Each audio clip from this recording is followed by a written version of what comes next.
जय हिंद दोस्तों, veterans academy के यूट्यूब चैनल में आपका स्वागत है। आज मैं मैथ्स का पार्ट 3 लेके आया हूं, जो मैंने सीरीज चलाई है HP TET previous year papers की, जो 2022 का मैं जून का पेपर सॉल्व करवा रहा हूं आपको।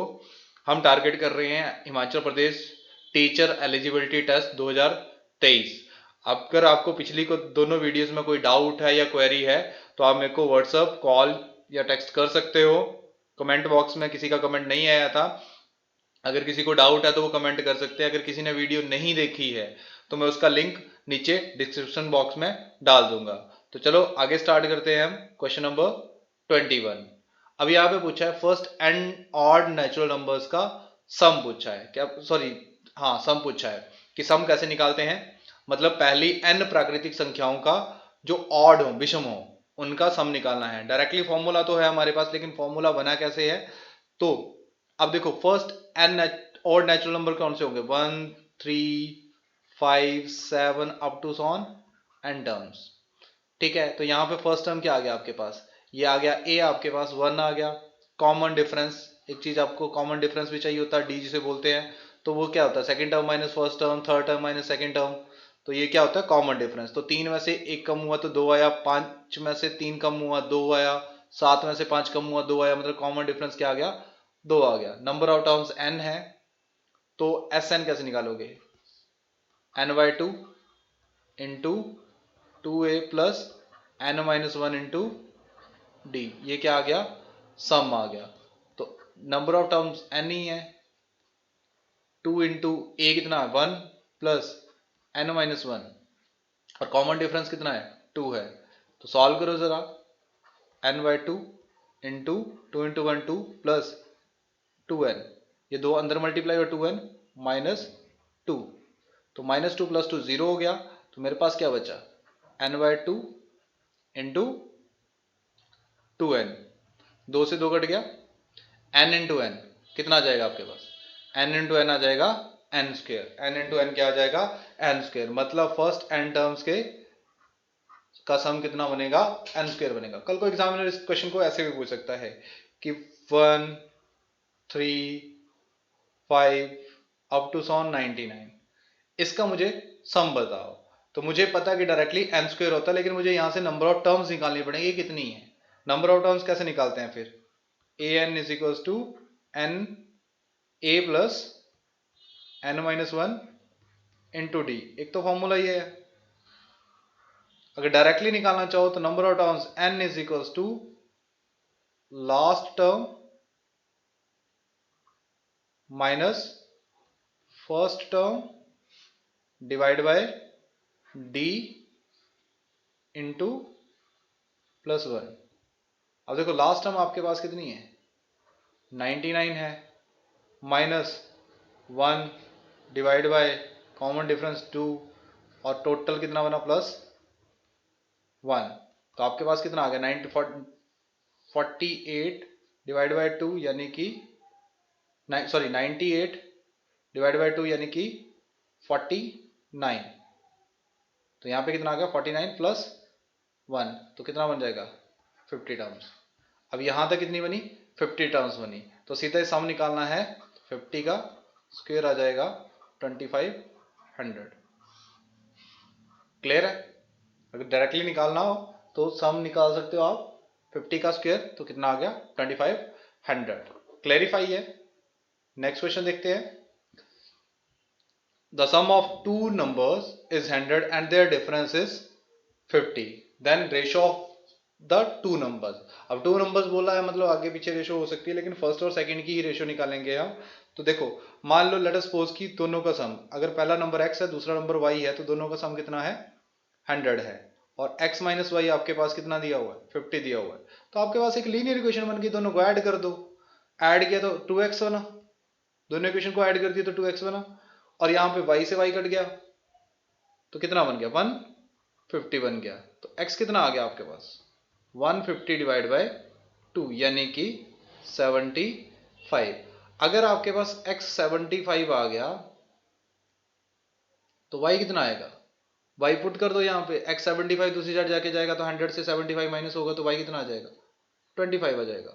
y कितना आ जाएगा 25, और दोनों की रेशियो पूछी तो 75 रेशियो 25। क्या होती है रेशियो? 75:25। यहाँ पे 3 पे गया, 25 1, तो यानी कि आंसर आ गया 3:1 आ गया। क्या आंसर आ गया? 3:1। क्लैरिफाई है। नेक्स्ट क्वेश्चन देखते हैं फिर। अब देखो यहाँ पे है डिविजिबिलिटी रूल। अब मैं 9 का डिविजिबिलिटी रूल बताता हूं आपको। 9 का डिविजिबिलिटी रूल अगर मैं लिखूं 7 4 9 8, ये नंबर लिखो, तो कैसे चेक करोगे कि 9 के टेबल में घटता है? यहां पे लिखते हैं अगर सम ऑफ डिजिट्स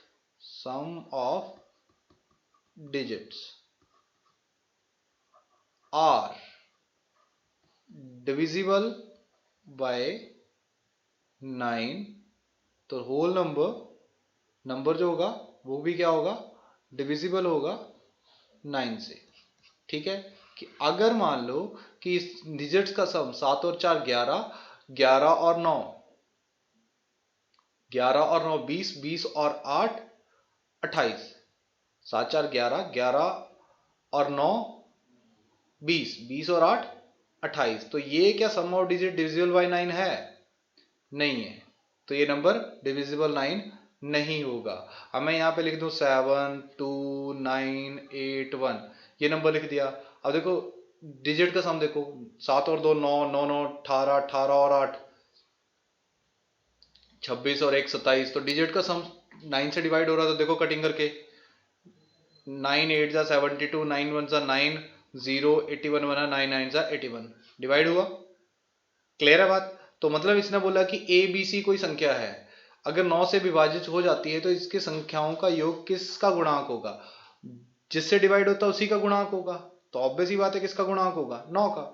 9 का मल्टीपल होना चाहिए, तभी ये सॉल्व होगा। Next question.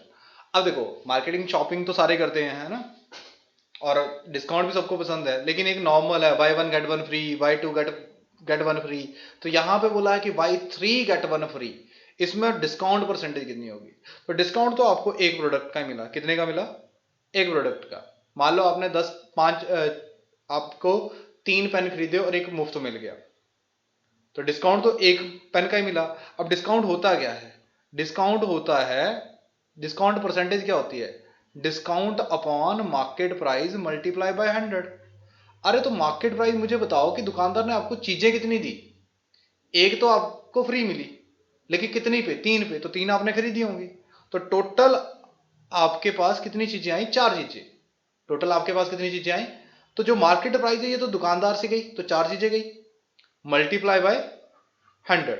4 से यहाँ पे 25, तो आंसर आएगा 25%। 33:1/3% मत करके आना, क्योंकि यहाँ पे देखो कि 3 प्रोडक्ट आपको मिले कितने? 4, तो दुकानदार के एंड से तो 4 ही गए हैं ना। दुकानदार के एंड से कितने गए हैं? 4 प्रोडक्ट गए हैं। मैं दुकानदार हूं, तो मैंने अगर आपको कोई प्रोडक्ट बेचा, मान लो बॉल पेन बेचे, तो मेरे घर से कितनी चीजें गई हैं? तो टोटल तो उतने ही गई हैं ना। तो टोटल क्या होता है? टोटल कॉस्ट तो मुझे उन चारों चीजों की पड़ी होगी। तो 1/4 मल्टीप्लाई बाय 100, तो उसको बोलते हैं हाँ डिस्काउंट। कितना आ गया आपके पास? 25% आ गया। क्लियर है? नेक्स्ट क्वेश्चन बहुत इंटरेस्टिंग क्वेश्चन है। एक फॉर्मूला क्वेश्चन पूछ लिया है कि वॉल्यूम ऑफ अ सिलेंडर। तो सबसे पहले देखो सिलेंडर होता क्या है? सिलेंडर क्या होता है? बेलन। ड्राइंग पे मत जाना, समझना चीज को। ये बेलन है, तो बेलन में क्या होता है? ये आपका रेडियस आएगा, ये क्या आ गई? हाइट आ गई। तो बेलन का वॉल्यूम पहले तो देखो, बेलन का वॉल्यूम, सिलेंडर का वॉल्यूम क्या रहता है? पाई आर स्क्वायर एच रहता है, पाई आर स्क्वायर एच रहता है। ये क्या आ गया? वॉल्यूम आ गया। अब बेलन का कर्व सरफेस एरिया और टोटल सरफेस एरिया भी हो सकता है। कर्व सरफेस एरिया मतलब इसको कवर करने वाला, तो क्या आएगा? कर्व सरफेस एरिया आएगा 2 पाई आर एच, 2 पाई आर एच। और total surface area, total surface area में नीचे वाला सर्कल और ऊपर वाला सर्कल भी इंक्लूड हो जाएगा, तो उसमें क्या आता है? 2 पाई आर आर प्लस एच। एक और इंटरेस्टिंग क्वेश्चन आता है कोन के ऊपर। तो वॉल्यूम ऑफ अ कॉन क्या होगा? कॉन के बारे में बताया मैंने पिछले क्लास में, पिछले लेक्चर में भी, पिछली वीडियो में देख लेना। वॉल्यूम ऑफ अ कोन, तो वॉल्यूम ऑफ अ कोन क्या था? 1/3 पाई आर स्क्वायर एच। उसका कर्व सरफेस एरिया क्या होता है? पाई आर एल होता है, लेटरल स्लंट हाइट बोलते हैं या लेटरल हाइट बोलते हैं, पाई आर एस भी लिखते हैं हम। और टोटल सरफेस एरिया क्या होता है, पाई आर एल प्लस आर या आर प्लस एल। ठीक है, ये क्या होता है, लेटरल सरफेस एरिया। क्लैरिफाई है। लेकिन कई बार एग्जामिनर पूछ लेता है वॉल्यूम ऑफ अ सिलेंडर और वॉल्यूम ऑफ अ कॉन की रेशियो क्या होगी। तो volume of cylinder ratio volume of कौन, तो दोनों की रेशो पूछेगा तो क्या आंसर आएगा, 3:1। ये लर्न कर लेना, एग्जामिनर इस क्वेश्चन को बहुत बार पूछता है, तो ये ध्यान में रखना, एक बार लर्न कर लेना। क्लैरिफाई है। नेक्स्ट क्वेश्चन की तरफ चलते हैं फिर। नेक्स्ट क्वेश्चन है if x is a even number then next number. अब मुझे एक बात बताओ, x अगर 2 है, ऑब्वियस ही बात है इवन नंबर है, तो नेक्स्ट नंबर क्या होगा, 2 + 1 3। x 7 है, सॉरी 8 है, इवन नंबर है ना, तो x 8 है, तो x 8 + 1 9। तो मतलब यहां पे आंसर क्या आएगा, x + 1 आएगा, x + 1 आएगा। Next, sale price of a toy, एक खिलौना, कार खिलौना है जिसका सेलिंग प्राइस 540 रुपए है। अगर दुकानदार उसमें 20% का लाभ कमाता है तो उसका क्रय मूल्य क्या होगा। अब देखो सेलिंग प्राइस कितना है, सेलिंग प्राइस कितना है, 540। अब मुझे एक बात बताओ कि सीपी और एसपी की अगर यहां से मैं रेशियो बना लूं, क्या बना लूं, रेशियो, तो कितने परसेंट का प्रॉफिट हुआ है, 20% का। 20% का प्रॉफिट का मतलब क्या होता है, 100 रुपए की चीज दुकानदार ने 120 में बेच दी। तो अगर मैं इसकी रेशियो बनाऊं तो कितनी रेशियो आएगी, 5:6 आएगी। और ये जो 6 हिस्से हैं किसके बराबर है, 540 के बराबर है। और 540 के बराबर है तो मतलब एक हिस्से की वैल्यू कितनी आई, 90।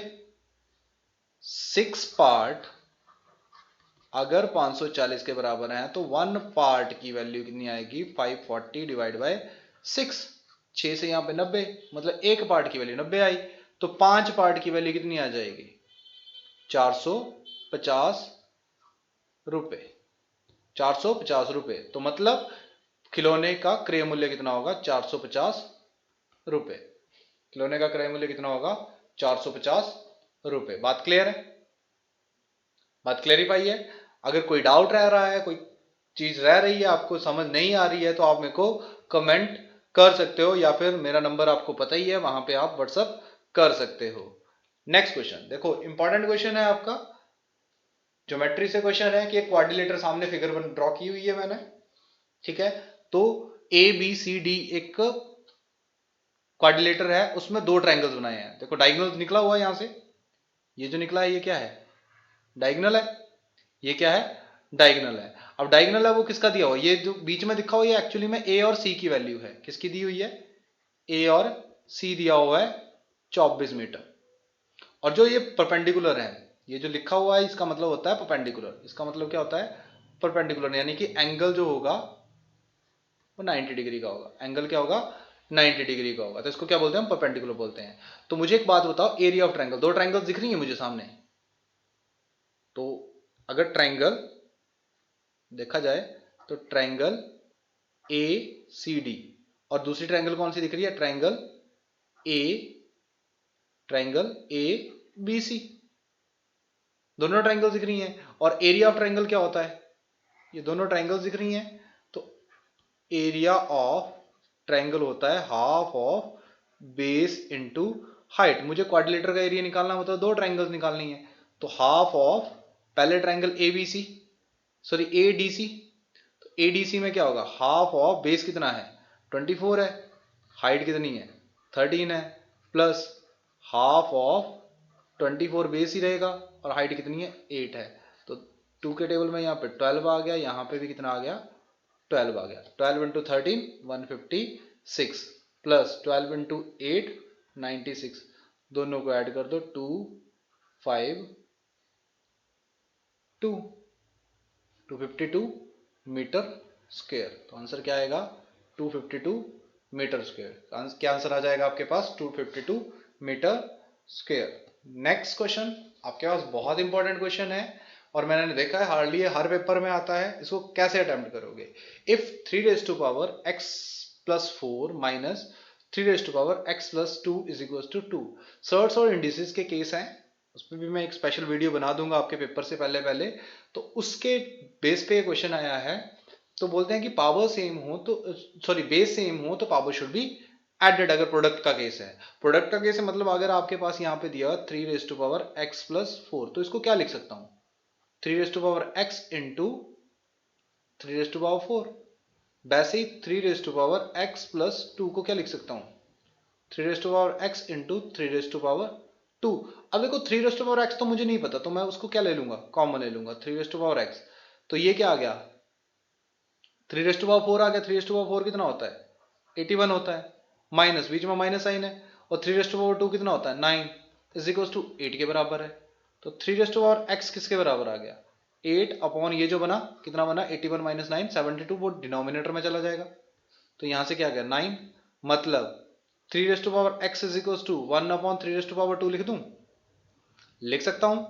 और अपॉन में पावर हो तो उसको क्या लिख सकता हूं 3x is equal to 3 base same है, इक्वल टू का केस है, तो x किसके बराबर आ गया -2 के बराबर आ गया। x किसके बराबर आ गया -2 के बराबर आ गया। तो आपके पास आंसर क्या आ गया -2। आंसर क्या आ गया -2। अब हम मूव करते हैं लास्ट क्वेश्चन की तरफ।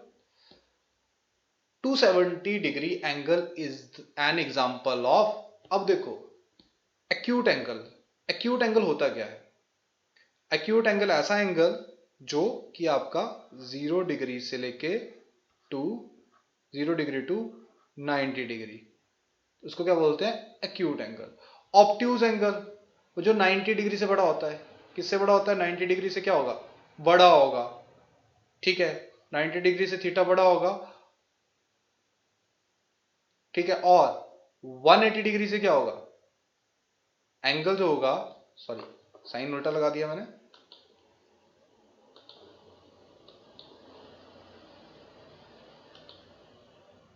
एंगल जो होगा वो 90 डिग्री से क्या होगा बड़ा होगा, ठीक है। लेकिन छोटा किससे होगा 180 डिग्री से।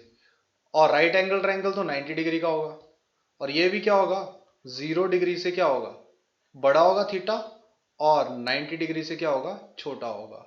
रिफ्लेक्स एंगल जो कि 180 डिग्री से क्या होगा बड़ा होगा और 360 डिग्री से छोटा होगा, उसको बोलते हैं रिफ्लेक्स एंगल। तो 270 देखो किसके बीच में आया 180 और 360 के बीच में आया, तो इसका एंगल क्या बना रिफ्लेक्स एंगल। तो इसका आंसर क्या बना रिफ्लेक्स एंगल। होप आपको वीडियो अच्छी लगी होगी। अगर अच्छी लगी है तो जो आपके कांटेक्ट में लोग हैं उनको ज़्यादा से ज़्यादा शेयर करो, अवेयर करो, और अगर कोई इंप्रूवमेंट की ज़रूरत है तो भी आप मुझे कमेंट कर सकते हो। हम एक बैच स्टार्ट कर रहे हैं ऑफलाइन बैच, जो कि आपका मंडे से स्टार्ट हो रहा है 11 मई से। 11 मई से स्टार्ट हो रहा है मंडे से। तो इसके लिए आप हमें इस नंबर पे कॉल कर सकते हो, लिमिटेड सीट्स हैं आप बुकिंग कर सकते हो, क्योंकि 29 को एग्ज़ाम है और 9 तारीख से फॉर्म फिल होना स्टार्ट हो गए हैं। तो ये with in month month plus days हैं आपके पास, वो उसमें आपको कवर करना है। हमारा ऑफलाइन बैच जो होगा वो 499 का है, इसमें आपको ये सारी चीज़ें मिल जाएंगी। प्लस अगर आप सिर्फ रिकॉर्डर लेक्चर लेना चाहते हैं तो उसके लिए आपको 999 रुपीज़ पे करने हैं, और अगर सिर्फ नोट्स चाहिए तो भी आपको 999 पे करना है। और एग्जाम्स के 10 दिन पहले हम टेस्ट लॉन्च करेंगे, टेस्ट देने हैं तो 299। नोट्स टेस्ट और रिकॉर्डेड लेक्चर्स आपके 1599 के पड़ेंगे, लेकिन आपके ऑफलाइन बैच में ये सारी चीजें अवेलेबल रहेंगी। धन्यवाद। और हमें अगर इस लेक्चर की अगर आपको पीडीएफ चाहिए तो मुझे टेलीग्राम पे फॉलो कर लें। इस लेक्चर की मैं पीडीएफ सॉल्यूशन के साथ पीडीएफ डाल दूंगा अपने टेलीग्राम चैनल पे, वेटरन्स एकेडमी कांगड़ा के नाम से।